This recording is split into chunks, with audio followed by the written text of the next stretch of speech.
안녕하십니까. 건설안전을 강의하는 최윤정입니다. 이번 시간은 건설안전 기사 필기 2022년 제1회 기출문제를 함께 풀어보도록 하겠습니다.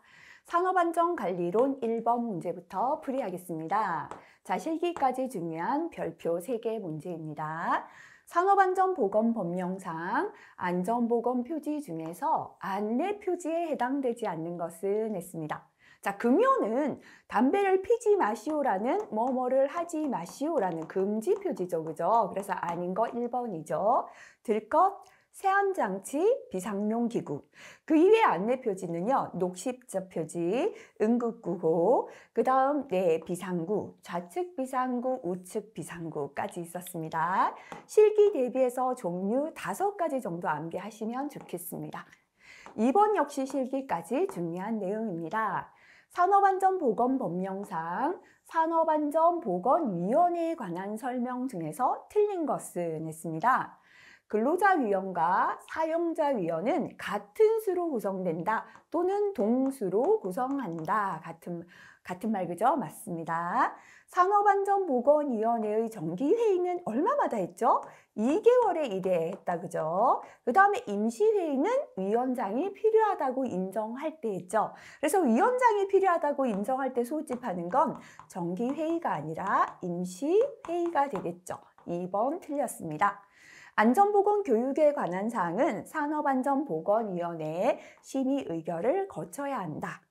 상시근로자가 50인 이상의 자동차 제조업, 이렇게 기타 위험한 제조업은 상시근로자 50인 이상부터 산업안전보건위원회를 구성 운영한다. 맞는 설명이죠. 그죠? 그래서 답은 2번 되겠습니다. 자, 실기까지 중요하기 때문에요. 참고에 있는 내용 다시 한번 꼭 확인하시고 넘어가시면 좋겠습니다. 자, 3번 문제로 넘어가겠습니다.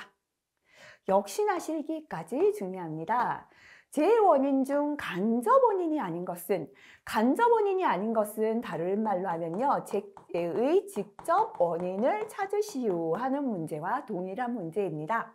자, 재해를 일으키는 직접 원인은 사람이 잘못했거나 기계나 물적 조건이 잘못되었을 때입니다. 그죠?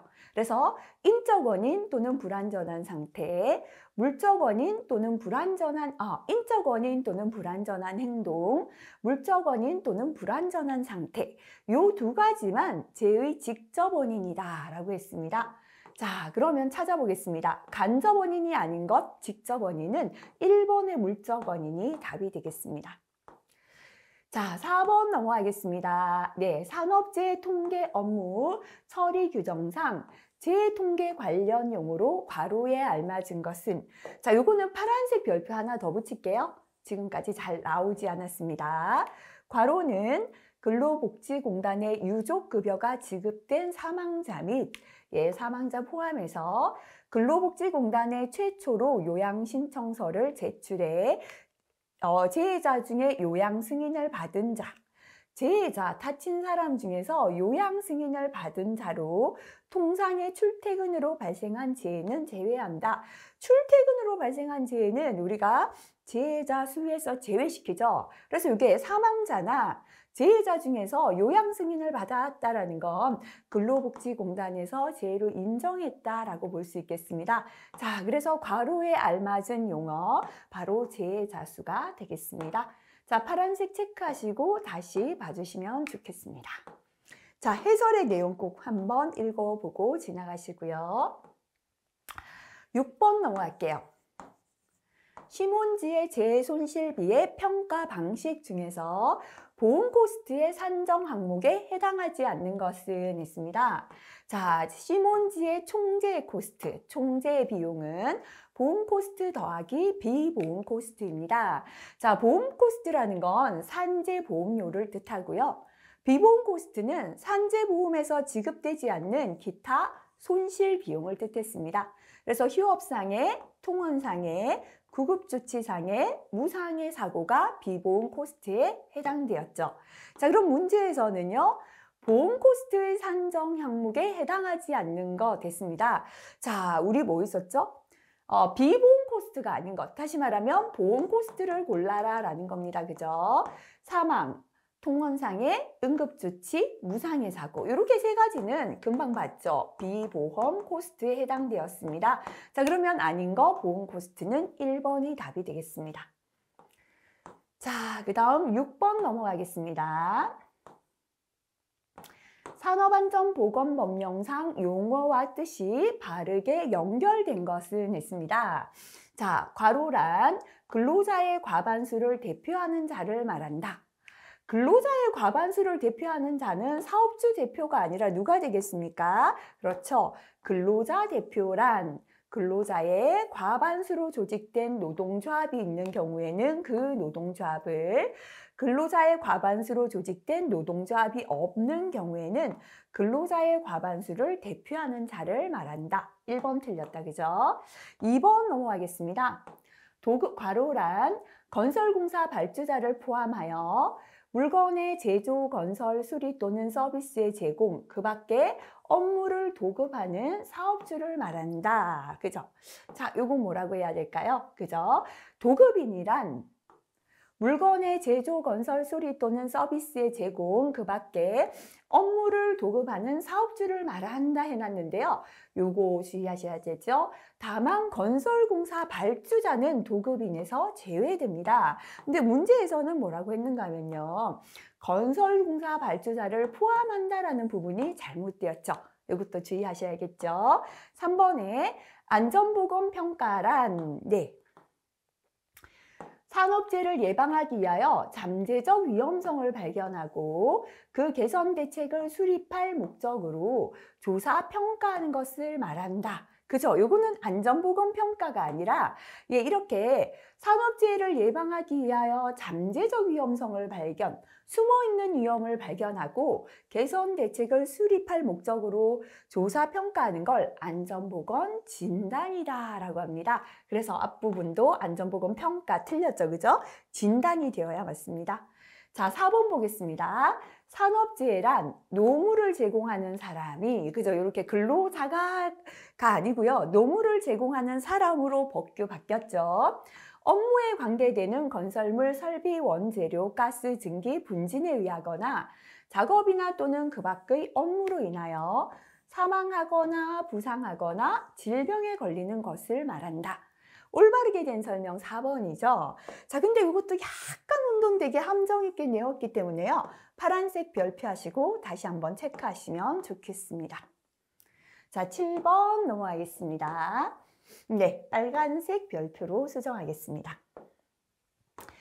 재해조사 시 유의사항으로 틀린 것은 했습니다. 피해자에 대한 구급 조치를 우선으로 합니다. 재해조사 시에 2차 재해 예방을 위해 보호구를 착용한다. 좋습니다. 그죠? 재해조사는 재해자의 치료가 끝난 뒤에 실시한다. 자, 치료가 끝난 뒤 필요는 없죠. 자, 우리가 응급조치를 하고 2차 재해 예방을 위해서 현장 보존하고 2차 재해 예방하면 바로 실시해야 합니다. 책임 추궁보다는 재발 방지를 우선하는 기본 태도를 가지는 것 좋죠. 그래서 틀린 설명 바로 3번 되겠습니다. 자, 재해조사 시 유의사항 해설 한번 읽어보고 진행하시면 좋겠습니다. 자, 요거 잘 안 나왔는데 나왔습니다. 별표 하나 더 붙일 테니까요. 뒤에 해설 꼭 확인하시면 좋겠습니다. 산업안전보건법령상 상시근로자 20명 이상 50명 미만, 다시 말하면 상시근로자 50명 이상부터는 안전관리자를 겸임을 둬도 되고요. 또는 안전관리 대행을 해도 되고 안전관리자 선임해야 합니다.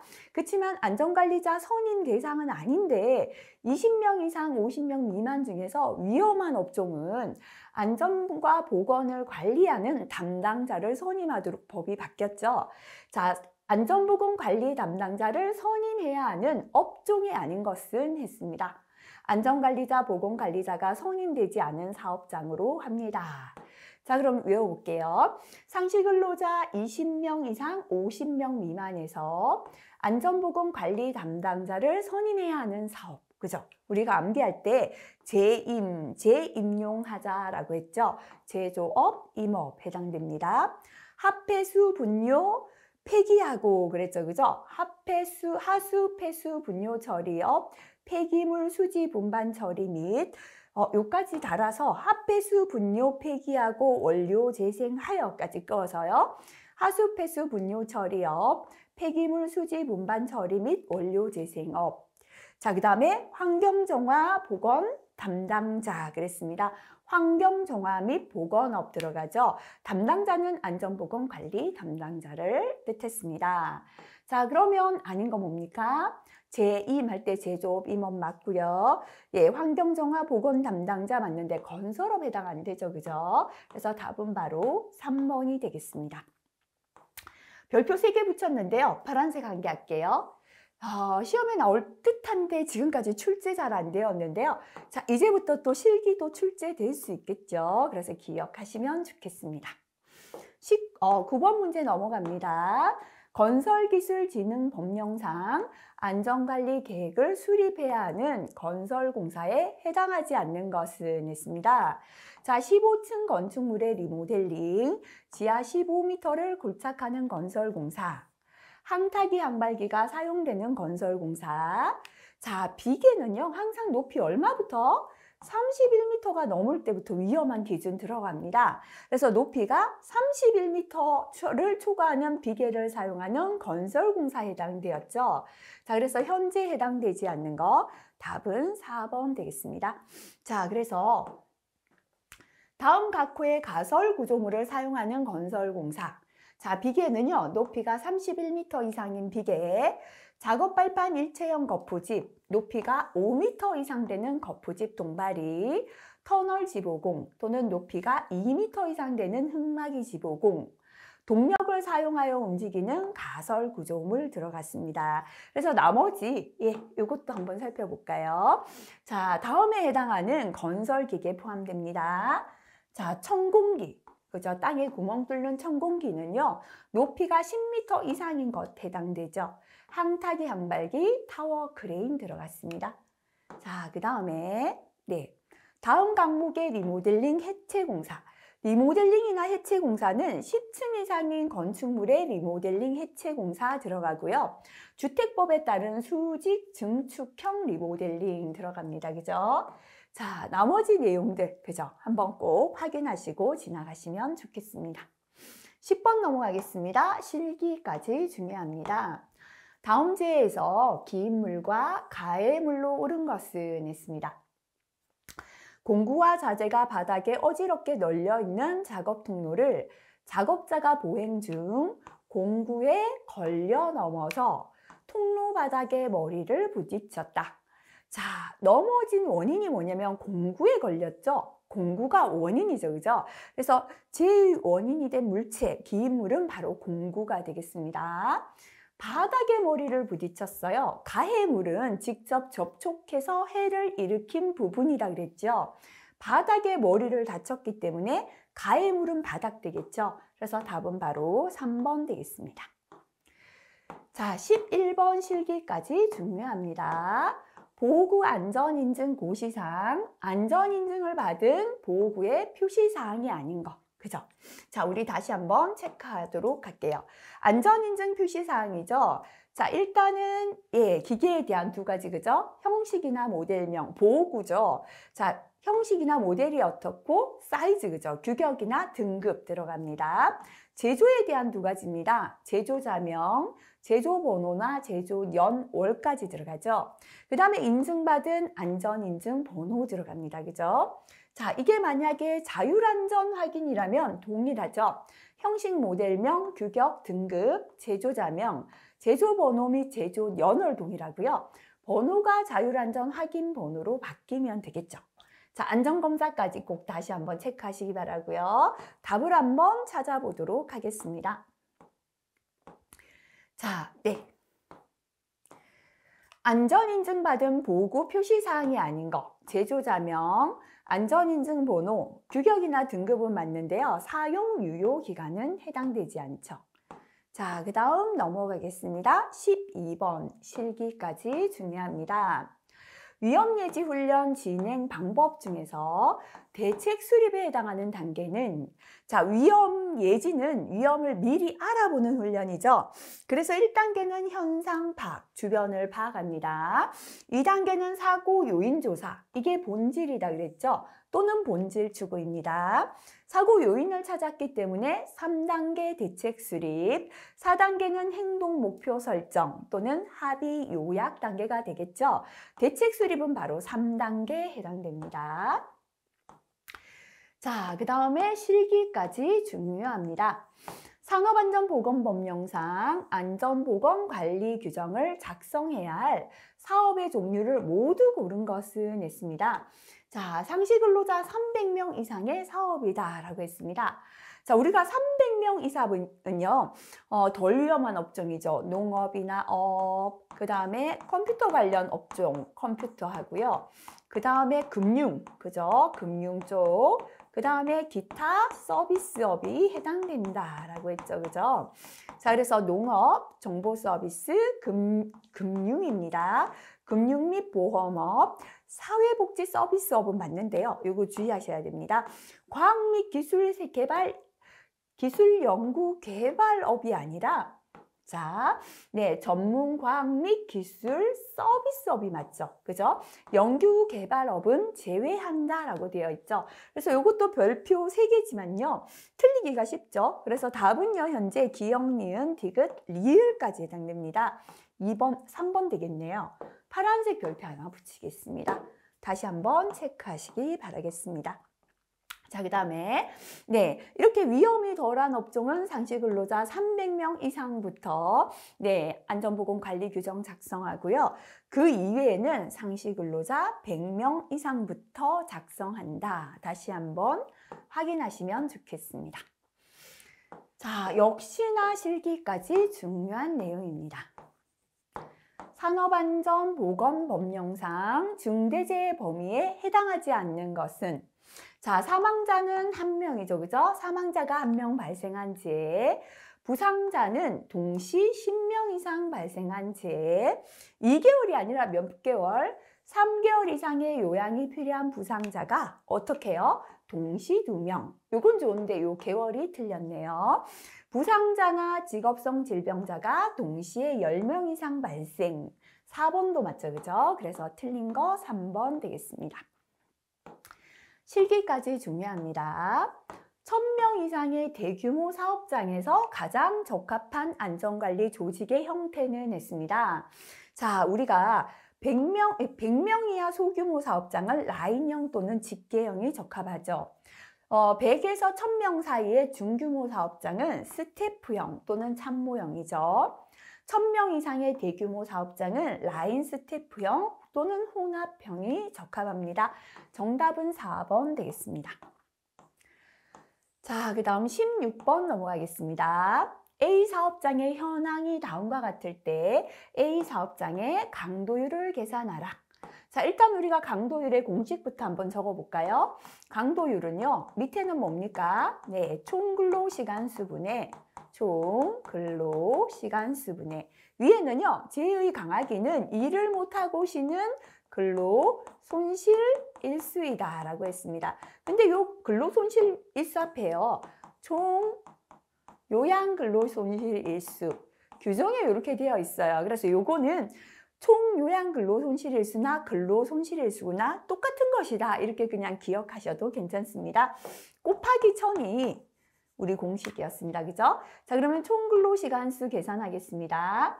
200명인데 1년에 2400시간 일하니까요. 200 곱하기 2400시간 분의. 자, 지금은 사망이 1명이니까 근로손실일수 7500일이죠. 플러스 하시고요. 휴업일수가 1명이 500일이 났습니다. 자, 우리가 출근하지 않는 3가지였습니다. 그죠? 휴업이나 요양이나 입원 일수는 365분의 300 또는 실제 근로일수를 곱해줬습니다. 자, 그래서 지금 500일은요. 곱하기 뭐 해야 합니까? 500 곱하기 365분에 실제 근로일수 특별히 안 주어졌다면 300 이렇게 계산하시고요. 곱하기 1000 해주시면 되겠습니다. 계산하면 16.48이고 예, 제휴율 단위가 없습니다. 그죠? 그래서 정답은 4번 되겠습니다. 자, 역시나 또 실기까지 중요합니다. 산업안전보건법령상 관계수급인 근로자가 도급인의 사업장에서 작업을 하는 경우에 건설 도급인의 작업장에 순회 점검 주기는 했습니다. 관계수급인 근로자가 도급인 사업장에 함께 작업하죠. 이때 도급인은요, 얼마마다 한 번, 그죠? 1회 1회 이상 순회 점검을 하도록 되어 있다. 그죠? 자, 요거 다시 한번 체크하겠습니다. 자, 여기에서 도급인이 해야 되는 작업장의 순회 점검은 건설업, 제조업, 토사석 광업, 서적 잡지 및 기타 인쇄물 출판업, 음악 및 기타 오디오물 출판업, 금속, 비금속 원료 재생업까지는 2일에 1회 이상 순회 점검해야 합니다. 그 밖의 사업은 일주일에 1회 이상, 그죠? 보통 시험은 이렇게 위험한 게 잘 나오죠. 건설, 제조, 토사석 광업, 기타 인쇄물 출판업, 기타 오디오물 출판업, 금속, 비금속, 원료, 재생업까지 암기하시면 좋겠습니다. 자, 18번 역시나 실기까지 중요합니다. 제4례 연구 진행 단계로 오른 것은 했습니다. 제4례 연구는 사고가 나는 사례를 통해서 문제점과 대책을 수립하는 것이다. 그죠? 자, 그래서 1단계, 사고 나기 전에 뭐를 보라 그랬죠? 전제 조건이 있습니다. 재해가 일어나는 상황부터 파악하자라고 했다. 그죠? 전제 조건, 재해 상황의 파악이고요. 그 다음 이제 사고 난 사실을 확인하자 1단계 사실의 확인이었습니다. 사실을 확인했다면 여러 가지 문제점을 발견해보자 2단계 문제점 발견. 여러 가지 문제점 중에 근본 문제점을 결정하자 핵심 원인이죠. 그죠? 문제점의 결정. 근본 문제점부터 뭐하자? 대책을 수립하자 순서였습니다. 그죠? 맞게 된 거 답은 4번 되겠습니다. 실기 대비해서 암기하시면 좋겠습니다. 자주 출제되죠, 그죠? 별표 3개짜리 문제입니다. 산업안전보건법령상 건설 현장에서 사용하는 크레인의 안전검사 주기는 했습니다. 이동식 크레인 제외합니다. 자, 우리가 안전검사의 검사 주기 보겠습니다. 크레인, 이동식 크레인은 제외하고요. 리프트, 이삿짐 운반용 리프트 제외합니다. 곤도라죠. 사업장에 설치가 끝난 날부터 3년 이내 최초 안전검사 받고 그 이후부터는 2년마다 받습니다. 하지만 건설 현장에 사용하는 것은 최초로 설치한 날부터 얼마? 6개월마다 받았다. 그죠? 그래서 정답은 바로 3번 되겠죠. 나머지 이동식 크레인이나 이삿짐 운반용 리프트 고소 작업 때는 신규 등록 이후 3년 이내 최초 검사, 그 이후부터 2년, 그죠? 여기서 제외된 건 설치가 등록이라고만 바뀌었죠? 3년, 2년 동일합니다. 나머지죠, 그죠? 사업장의 설치가 끝난 날부터 3년 이내 최초 검사, 그 다음부터 2년마다 동일합니다. 하지만 공정안전보고서를 제출하여 확인을 받은 압력 용기는 4년마다 한다. 요거 기억하시면 좋겠습니다. 자, 20번입니다. 그죠? 실기까지 중요합니다. 재해 예방의 4원칙이죠. 첫 번째, 모든 재해는 예방할 수 있다. 예방 가능의 원칙. 재해를 예방할 수 있다는 건 원인이 있고요. 그 원인들은 연계되어 있다. 원인 연계의 원칙. 원인이 있다는 건 대책도 있다는 거죠. 재해에 대한 적합한 대책이 선정되어야 한다. 대책 선정의 원칙이죠. 재해의 결과 손실은 우연히 발생된다. 손실 우연의 원칙이 맞죠? 그죠? 틀린 거 1번 되겠습니다. 자, 그 다음 두 번째 과목 산업심리 및 교육으로 넘어가겠습니다. 21번. 네, 요거 파란색 별표 한번 해볼까요? 감각현상이 하나의 전체적이고 의미 있는 내용으로 체계화하는 과정을 의미하는 것은, 우리가 감각이라는 건 시각적으로 보거나 듣거나 뭐 이런 감각이 전체적이고 의미 있는 내용으로 체계화된다. 그죠? 요거를 2번의 게슈탈트다라고 합니다. 게슈탈트의 법칙을 우리가 군화의 법칙이다라고 하는데요. 이 군화의 법칙은 사물을 볼 때 무리를 지어서 보려는 시각적 심리를 뜻합니다. 그래서 우리가 비슷한 요소끼리 통합된 것으로 인식하는 것을 뜻했거든요. 그래서 어떠한 감각 현상이 하나의 전체적이고 의미 있는 내용으로 전체적으로 묶어서 체계화하는 것을 게슈탈트다라고 합니다. 자, 파란색 별표하시고 다시 한번 체크하시기 바랍니다. 22번 필기에 자주 나왔습니다. 다음에서 설명하는 리더 유형은 했습니다. 과업하고요, 인간관계 모두에 있어서 최대한의 노력을 기울인다. 아주 좋잖아요. 그죠? 바로 이상형이다. 그죠? 자, 1대1은 과업도 1밖에 못하면서 인간관계도 1밖에 못해요. 무관심하죠? 무관심형. 과업은 1인데 그만큼 인간관계가 좋아요. 인기형. 과업은 9인데요. 인간관계 1밖에 안 되죠? 과업형이고 5대5는 반반씩 하는 타업형. 9대9는 둘 다 잘하는 이상형이 되겠습니다. 23번 넘어가겠습니다. 틀리셨다면 파란색 별표 앞에서 나오긴 했습니다. 자, 집단역학에서 소시오메트리에 관한 설명 중에 틀린 것은 소시오메트리 분석을 위해서 소시오매트릭스와 소시오그램이 작성됩니다. 소시오매트릭스에서는 상호작용에 대한 정량적 분석이 가능합니다. 소시오메트리는 집단 구성원들 간의 공식적 관계가 아닌 비공식적인 관계를 파악하기 위한 방법이고요. 자, 소시오그램은 집단 구성원들 간의 선호, 거부, 무관심의 관계를 기호로 표현하지만 이를 통해 다양한 집단 내의 비공식적 관계에 대한 역학 관계는 파악할 수 없다가 아니라 요거를 파악하기 위해 한 게 소시오그램이죠. 그래서 틀린 설명 4번 되겠습니다.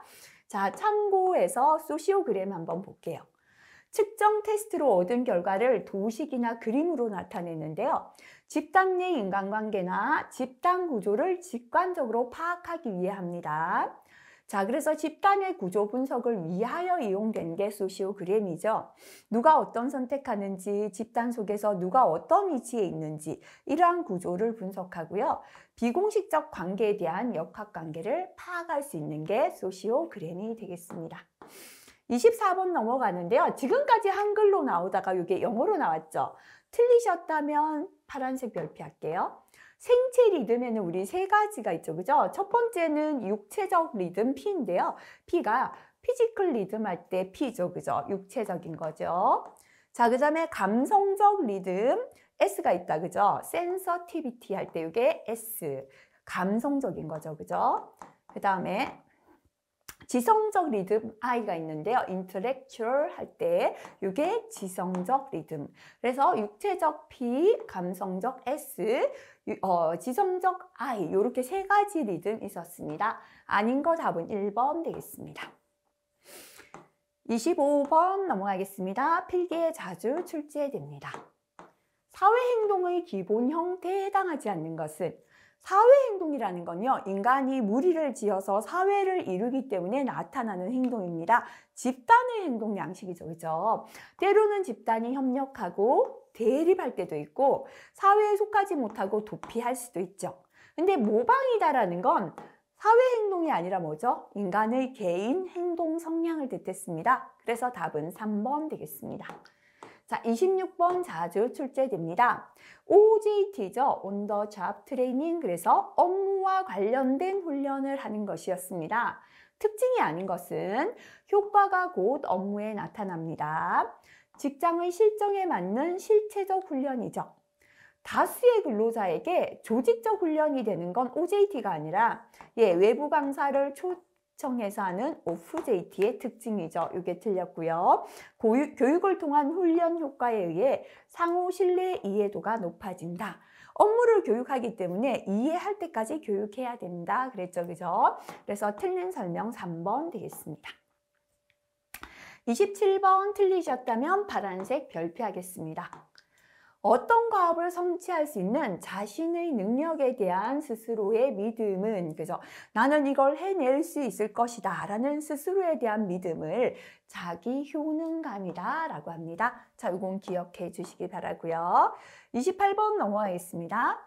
모랄 서베이의 주요 방법으로 적절하지 않은 것은, 자, 우리가 모랄 서베이는 뭐 하는 거였나요? 그죠? 종업원의 근로의욕, 태도 등에 대한 태도조사법이다 라고 했죠. 그죠? 그래서 조사하는 방법에는 통계에 의한 방법, 사례연구법, 관찰법, 실험연구법, 태도조사법 등이 있었죠. 해당되지 않는 거, 강의법은 아니죠. 그죠? 답은 3번 되겠습니다. 자, 네, 29번 넘어갔는데요. 자, 특별교육 앞에서 안 나왔던 건 파란색 별표 다시 한번 체크하시면 됩니다. 네, 산업안전보건법령상 2m 이상인 구축물을 콘크리트 파쇄기를 사용하여 파쇄 작업하는 경우에 특별교육의 내용이 아닌 것은 했습니다. 자, 지금은 무슨 작업인가 하면요. 콘크리트를 파쇄하는 작업이에요. 자, 일단 작업안전조치나 안전기준 좋죠, 그죠? 콘크리트 해체 요령과 방호 거리 좋고요. 기계 파쇄기 조작이나 공통 작업 신호 이런 건 좋은데 비계의 조립 방법은 지금 콘크리트 파쇄 작업과 조금 무관하죠. 그래서 답은 2번 되겠습니다. 자, 30번 넘어갈게요. 안전보건 교육에 있어서 역할연기법, 그죠? 역할연기법은 영어로는 롤플레잉이다 라고 했습니다. 자, 예, 실제처럼 자기가 맡은 역할을 해보는 거죠. 그죠? 그러다 보니 흥미를 갖게 되고 문제에 적극적으로 참가하게 됩니다. 자, 그 다음에 자기 태도 반성과 창조성이 생기고 내가 했는 거에 대한 반성할 수 있겠죠. 창조성, 발표력 향상이 됩니다. 직접 해보니까요. 자, 그 다음에 문제의 배경에 대하여 통찰하는 능력을 높임으로써 감수성이 향상된다. 그죠? 그래서 어떠한 문제에 대해서 통찰하는 능력이 높아지고 감수성 좋아지는 것도 맞아요. 하지만 목적이 명확하고 다른 방법과 병용하지 않아도 높은 효과 기대할 수 있다. 요거는 해당되지 않죠. 그죠? 자, 그래서 역할연기법의 장점 이렇게 3가지 다시 한번 체크하시면 되겠습니다. 31번 필기에 자주 나왔습니다. 학습 정도의 4단계에 해당하지 않는 것. 우리가 학습을 할 때는 첫 번째 받아들입니다. 인지. 받아들인 걸 머리로 생각합니다. 지각. 그래서 생각해서 완전히 이해를 했는 게 다른 공부에 적용할 수 있다라고 했죠. 인지, 지각, 이해, 적용이죠.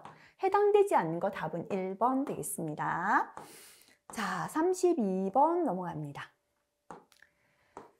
스트레스 반응에 영향을 주는 요인 중에서 개인적인 특성에 관한 요인이 아닌 거.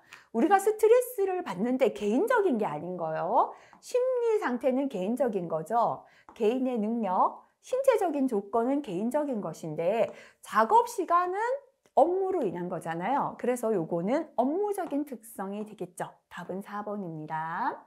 자, 33번 실기까지 중요합니다. 그죠? 산업안전보건법령상 일용근로자 작업 내용 변경 시 교육은 했습니다. 자, 하나씩 볼게요. 채용시 교육이죠. 일용직은 하루만 일하니까요. 일용직 1시간 이상, 일용직을 제외하면 첫날 하루 종일 8시간 이상. 하던 내용이 변경된 작업 내용 변경시 교육. 일용직은 채용시하고 동일하게 1시간이죠. 일용직을 제외하면 일용직의 2배입니다. 2시간 이상. 그죠? 그래서 위의 문제에서 자, 일용근로자의 작업 내용 변경시 교육, 채용시와 동일하게 1시간 이상이겠죠. 자, 그 다음에 정기교육 볼게요. 사무직은 분기에 3시간, 3달에 3시간 합니다. 자, 사무직을 제외하죠. 판매직은 사무직과 동일하게 매 분기 3시간 이상. 판매직을 제외한 현장직, 생산직이죠. 매 분기 6시간 이상 합니다. 관리감독자는 1년 단위로 16시간 이상 합니다. 특별교육은 특별히 위험하니까 채용시에 2배로 하자 했죠. 일용직은 2시간 이상이고요.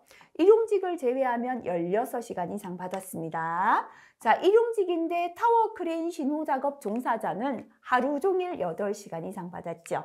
자, 그 다음에 건설업 기초안전보건교육은요. 네, 4시간 받았다. 그죠? 세부 내용도 꼭 다시 한번 체크하고 넘어가시면 좋겠습니다.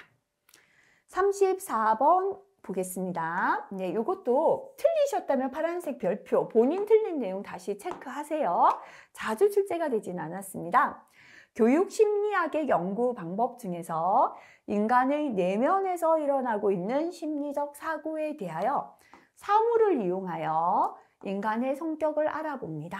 자, 이렇게 사물에 비춰진 인간의 성격을 알아보죠. 어디에 비춰진 것을 알아본다. 이걸 투사라고 하잖아요. 그죠?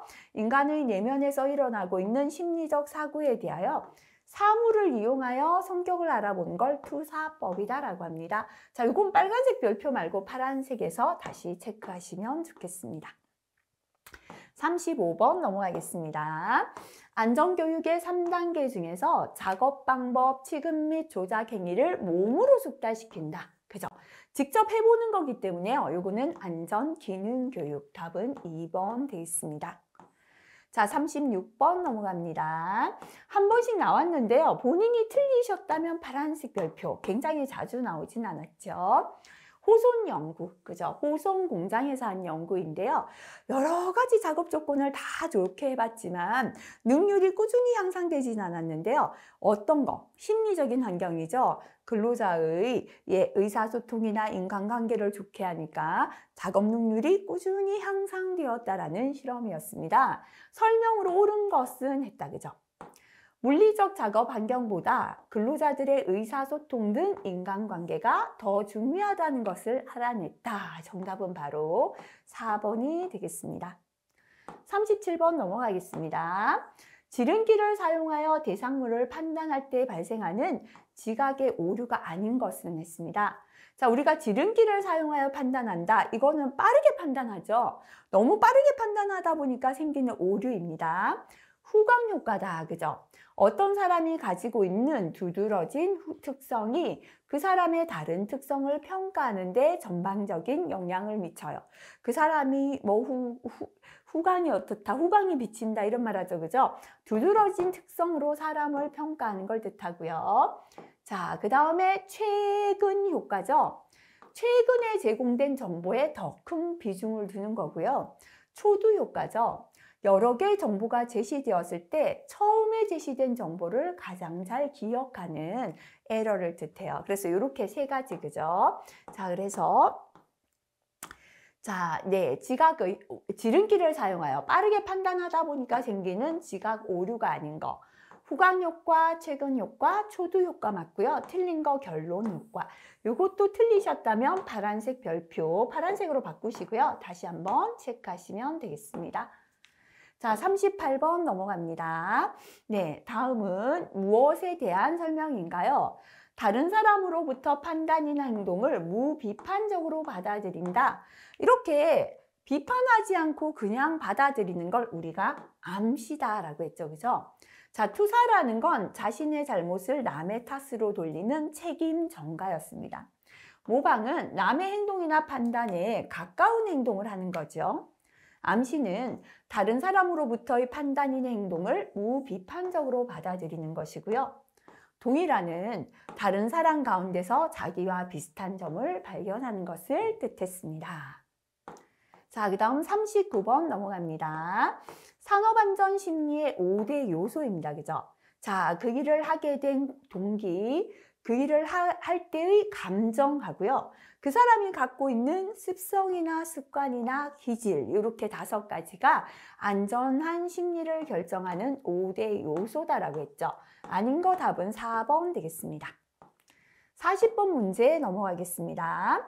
직무 수행에 대한 예측 변인 개발 시에 작업 표본에 관한 사항 중에서 틀린 것은 자, 집단 검사로 감독과 통제가 요구된다 했고요. 이 작업 표본은 워크 샘플은 훈련생보다는 경력자 선발에 적합하고 실시하는 데 시간과 비용이 많이 들고 주로 기계를 다루는 직무에 효과적이다. 그죠? 이렇게 3가지가 작업 표본에 대한 어떠한 제한점이 됩니다. 집단 검사로 감독과 통제가 요구된다. 그죠? 틀린 건 바로 1번 되고요. 자, 그래서 요거 파란색 별표 다시 한번 체크하시면 좋겠습니다. 자, 일단 여기에서 작업 표본이 뭔가 한번 볼까요? 지원자가 직무상의 작업을 얼마나 잘 처리할 수 있는지 알아보기 위해서 실제로 작업을 시켜보는 것인데요. 실제 현장이나 모의된 직무를 평가실에서 실시합니다. 그래서 작업에 사용하는 재료나 도구나 기계나 공정을 사용하도록 한 작업 과제를 표본으로 해서 추출해서 준비하고 그 과제 수행을 평가하는 것을 작업 표본, 워크 샘플이라고 합니다. 자, 그 다음에 세 번째 과목 인간공학 및 시스템 안전공학 넘어갑니다. 틀리셨다면 파란색 별표, 그다지 많이는 출제가 안 되었죠. 자, 태양광이 내리쬐지 않는 옥내의 습구 온도지수 산출 공식을 물었습니다.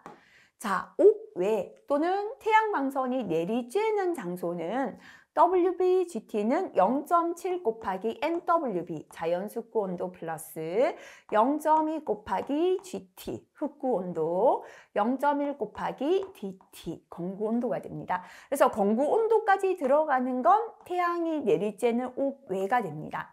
옥내나 태양광선이 내리쬐지 않는 옥에 태양이 없는 경우는 0.7 곱하기 NWB 자연습구 온도 플러스 0.3 곱하기 GT 흑구 온도고요.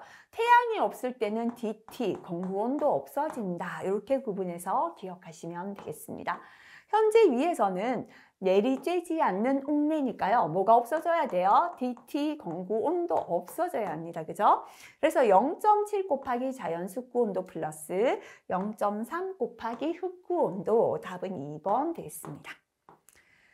자, 그 다음에 42번 넘어갑니다. 실기까지 중요합니다. 예, 근데 요거 인간공학은 건설안전에서는 실기 비중 없죠. 그죠?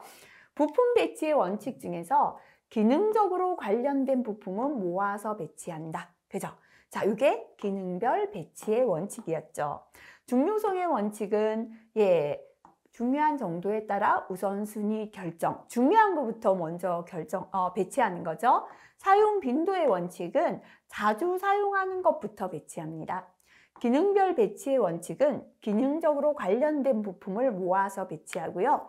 사용 순서의 원칙은 오늘 사용하는 순서에 따라 배치하는 것이었습니다. 43번 넘어가겠습니다. 인간공학의 목표와 거리가 가장 먼 것은? 자, 인간공학은요, 인간공학은 누구에 맞추어 설계합니까? 인간이 사용하도록 편리하게 설계하는 것이죠. 사고가 감소되고 생산성 증대되고 안전성 향상되는데 근골격계 질환이 증가하는 건 아니죠. 그죠? 질환이 감소되어야 사고가 줄어드는 거죠. 그래서 틀린 것 바로 답은 4번 되겠습니다. 자, 44번. 시각적 식별에 영향을 주는 각 요소에 대한 설명 중에 틀린 것은? 괄호는 광원의 세기를 말한다. 광원은 빛을 내고 있는 물체죠. 빛을 내고 있는 물체의 빛의 세기는 조도가 아니라 광도다라고 해야죠. 그죠? 이게 틀렸죠. 조도는 물체나 표면에 도달하는 빛의 단위 면적당 밀도다. 표면 안에 들어오는 면적당 빛의 양이 조도였습니다. 그죠?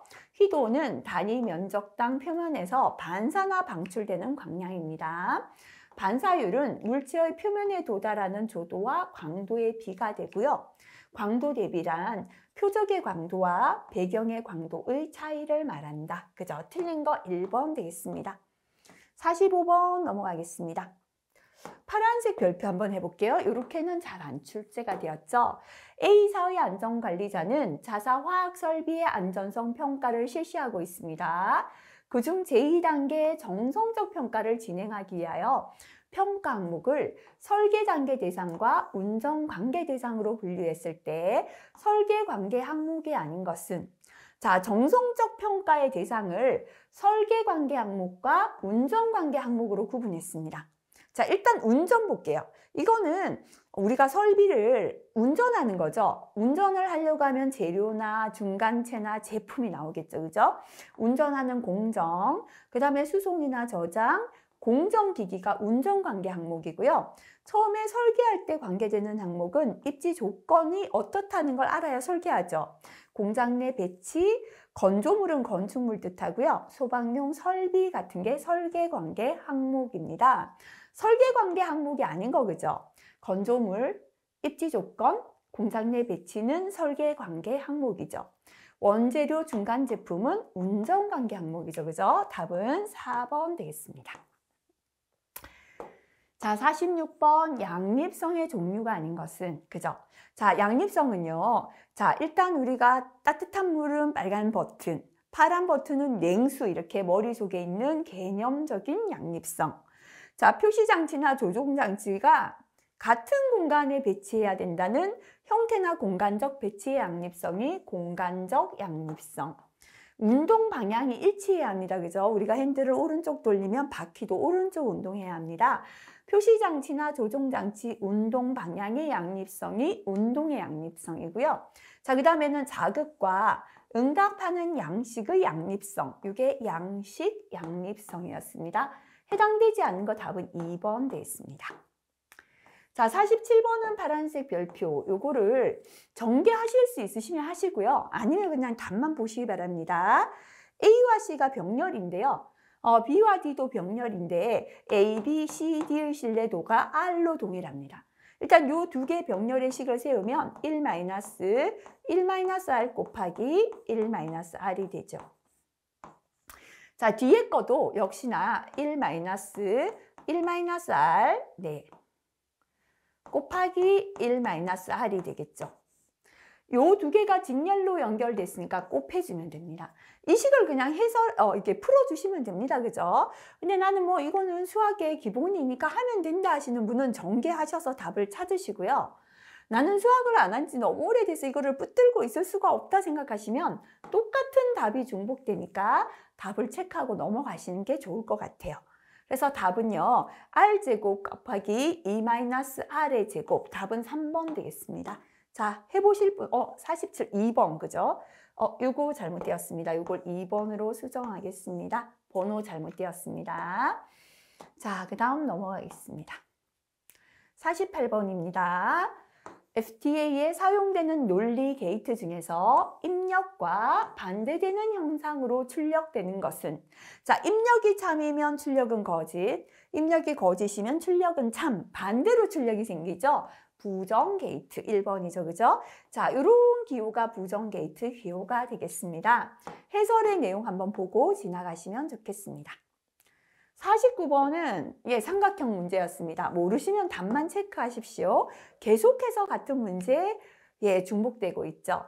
어떤 결함수를 분석하여 미니멀 컷셋을 구한 결과 다음과 같았습니다. 기본 사상의 발생 확률이 주어졌을 때 정상 사상의 발생 확률 계수는 했습니다. 자, 미니멀 컷셋으로 FT도를 작성한 게 이렇게 됩니다. 요거를 쫙 풀이했습니다. 그죠? 자, 똑같은 문제만 계속 중복되고 요런 문제들 변화가 안 되니까요. 하실 수 있으면 해보시고 아니면 답 체크하시기 바라겠습니다. 49번의 답은 4번 되겠습니다. 시간이 너무 많이 걸리겠다 생각되시면 과감하게 답만 보시고 넘어가도 좋습니다. 자, 그 다음 50분입니다. 부품 고장이 발생해도 기계가 추후 보수될 때까지 안전한 기능을 유지합니다.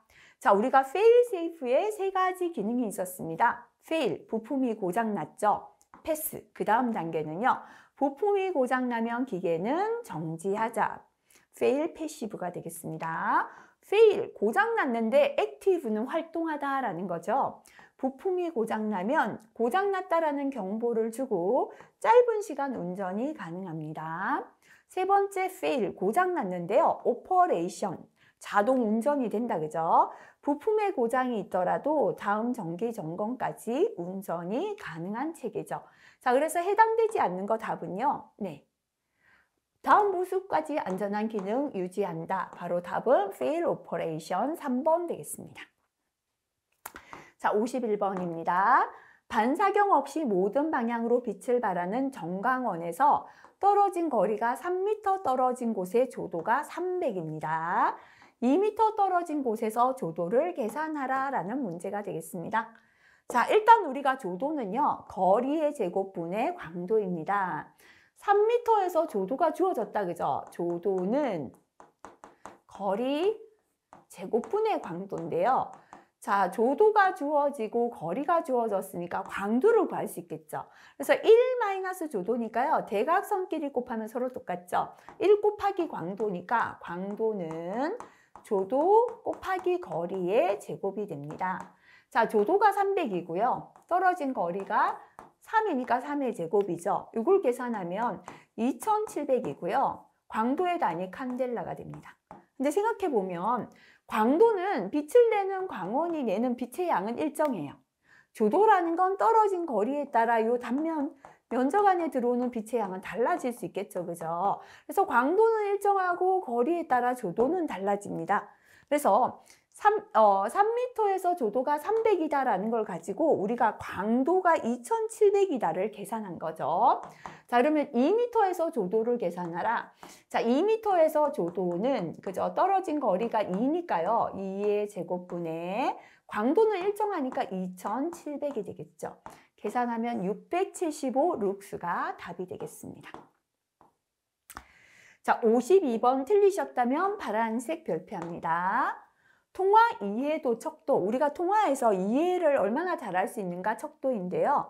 통화 이해도에 영향을 주는 잡음의 영향을 추정하는 지수는 그죠? 잡음이라는 건 통화에 간섭을 주는 거예요. 그래서 이렇게 잡음의 영향을 추정하는 지수를 통화 간섭 수준이다 라고 합니다. 기억하고 넘어가겠습니다. 53번 넘어가겠습니다. 예비 위험 분석 PHA에 식별된 사고 범주가 아닌 것은 했습니다. 자, PHA는요, 첫 번째가 파국적 또는 치명적이라고 해도 괜찮습니다. 2단계는 사람으로 치면 사망이고요. 시스템이 완전 손상되는 거죠. 2단계는 위기적 또는 위험해도 괜찮습니다. 사람으로는 심각한 상해이고요. 시스템은 중대 손상을 입는 것이죠. 3단계는 한계적인데요. 그나마 경미한 상해나 시스템 성능이 저하되는 거고요. 4단계는 무시죠. 경미한 상해나 성능 저하가 없는 단계가 되겠습니다. 자, 그러면 PHA의 4가지 범주가 아닌 거, 그죠? 중대, 한계적, 파국적 맞죠? 해당되지 않는 거 답은 4번의 수용 가능이 되겠습니다. 무시라고 해야 맞죠? 그죠? 54번 문제입니다. 인간공학적 연구에 사용되는 기준 척도의 요건 중 다음 설명에 해당하는 것은 했습니다. 기준 척도는 측정하고자 하는 변수 이외에 다른 변수의 영향을 받아서 안 된다. 다른 변수의 영향을 받는 건 오염되는 것이고 영향을 받지 않는 게 무오염성이다 라고 했죠. 답은 4번 되겠습니다. 해설 체크하시기 바랍니다. 자, 요거 파란색 별표 틀리셨다면 다시 체크하십시오. 자, 휴먼 에러 종류 중에서 다음 설명의 휴먼 에러 종류는 했습니다. 자동차가 우측 운행하는 한국의 도로에 익숙해진 운전자. 한국에서는 우측으로 운행해야 되죠. 그런데 일본에서는 좌측 운행을 해야 되는데요. 익숙하지 못하다 보니까 우측 운행하다가 교통사고를 냈습니다. 자, 이건 뭔가요? 고의사고, 숙련 기반 에러, 규칙 기반 착오, 지식 기반 착오. 그죠? 우리가 잘못된 규칙을 기억하거나 제대로 된 규칙을 상황에 맞지 않게 적용한 게 규칙 기반 착오입니다. 한국에서는 우측으로 통행하다 보니까 일본에서 좌측 통행이 잘못된 규칙을 우리 몸에 익혀 있었기 때문에 사고 냈죠. 그죠? 그래서 일본에서 우측 통행을 하다가 사고가 났다. 요 예가 바로 규칙 기반 착오. 답은 3번이 되겠습니다. 자, 그 다음에 56번 넘어갔는데요. 요 빨간색 별표인데 틀리셨다면 파란색 별표 다시 체크하시면 좋겠습니다. 근골격계 부담 작업의 범위나 유해 위험 요인 조사 방법에 관한 고식상 근골격계 부담 작업에 해당하지 않는 것. 그죠? 자, 근골격계 부담 작업은 굉장히 많았거든요. 자, 우리가 보면은 하루에 4시간 이상 키보드나 마우스 조작, 컴퓨터 조작은 4시간 이상, 맞죠? 그죠? 나머지 다 2시간입니다. 총 2시간 이상 같은 동작, 2시간 이상 몸을 비틀거나 몸의 위치가 좋지 않은 거. 그 다음에 역시나 2시간 이상 허리 구부리거나 트는 거, 2시간 이상 쪼그리고 앉는 거, 2시간 이상 1kg 이상 물건을 한 손 손가락으로 집어 옮기거나 2kg 이상을 한 손 손가락으로 쥐는 거. 그죠? 역시나 2시간이고요. 그 다음에 2시간 이상 4.5kg 이상 물건을 한 손 들거나 동일한 힘으로 쥐는 거. 하루에 10회 25kg를 드는 거. 25회 10kg를 무릎 아래, 어깨 위, 팔을 뻗어서 드는 거. 그죠? 요 2개는 횟수 기억하세요. 10회 25kg, 25회 10kg. 그죠? 하루에 2시간, 분당 2회 4.5kg 드는 거. 하루에 2시간, 10회 손이나 무릎으로 반복적으로 충격을 가하는 거. 요 횟수 나오는 것만 다시 한번 보시면요. 컴퓨터 관련 작업은 4시간, 나머지 2시간. 그죠? 이렇게 하시면 될 것 같아요. 한번 정리하시고 답을 찾아보겠습니다.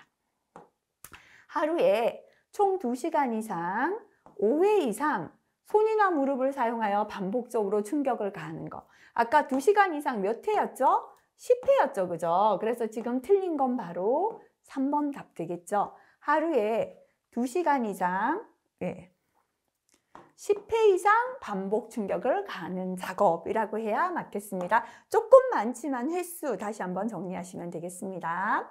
57번 넘어가겠습니다. 해좁이죠, 그죠? 위험 및 운전성 평가 해좁인데요.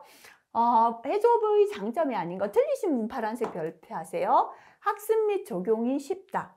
기법 적용에 큰 전문성을 요구하지 않는다. 짧은 시간에 저렴한 비용으로 분석한다 라고 했는데요. 많은 비용과 많은 인력이 소요돼요. 그래서 이게 틀렸죠. 그죠? 자, 해좁의 단점이 많은 비용과 인력이 소요되는 것이고요. 다양한 관점을 가진 팀 단위 수행이 가능한 것은 맞습니다.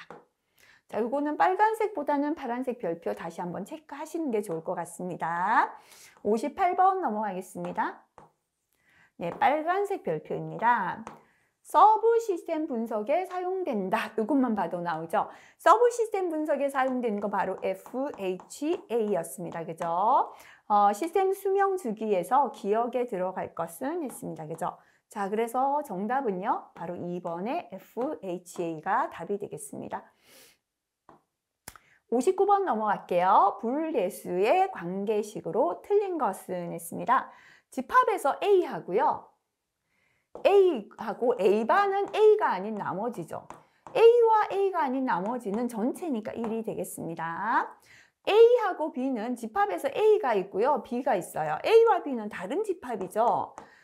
이 곱하기는 뭐냐면 교집합, 공통집합을 뜻하는데요. 하나도 공통이 없으니까 이거 0이에요. 그죠? 그래서 결국은 A 플러스 0이니까 이건 A가 되겠습니다. 자, 집합에서 A 플러스 B라고 했는데요. 이렇게 곱하면 AA가 되죠. 플러스 이렇게 곱하면 AB죠. 자, AA의 공통집합은 A다. 그죠? 교집합은 A와 B의 공통집합 없죠? 이건 0이잖아요. 그죠? 그래서 요거는 결국 네. 요거는 이렇게 볼게요. 자, 이렇게 하면 AA가 된다. 그죠? 플러스 이렇게 하면 AB가 되죠. 근데 AA는 다시 A니까요. 요건 A 플러스 B로 AB로 나눌 수 있다. 그죠? 그래서 요까지 설명이니까요. 요거 틀렸죠. 요게 맞겠습니다. 자, 그 다음에 4번에 A 플러스 A반은 A가 아닌 나머지 이게 바로 B잖아요. 그래서 요거는 BB잖아요. 요건 다시 말하면 A 플러스 B다. 맞죠? 그죠? 틀린 거 3번 되겠습니다. 자, 그 다음에 60번 넘어가겠습니다. 정신적인 작업 부하에 관한 생리적 척도에 해당하지 않는 것. 우리가 근전도는요, 근육의 활동도를 나타냈죠. 이거는 대표적인 정신적이 아니라 육체적인 작업 부하를 나타내는 게 근전도였습니다. 틀린 거 1번, 그죠? 뇌파도, 보정맥 지수, 전멸융합 주파수는 정신적 작업 부하에 관한 척도로 사용되었습니다. 자, 이번 시간은 여기까지 풀이하도록 할게요. 다음 시간에 건설 시공학 파트부터 풀이하겠습니다. 자, 1과목에서 실기에 자주 출제되는 내용 많이 나왔습니다. 해설과 참고를 다시 한번 꼭 확인하시고 넘어가시면 좋을 것 같습니다. 이번 시간 수고 많이 하셨습니다.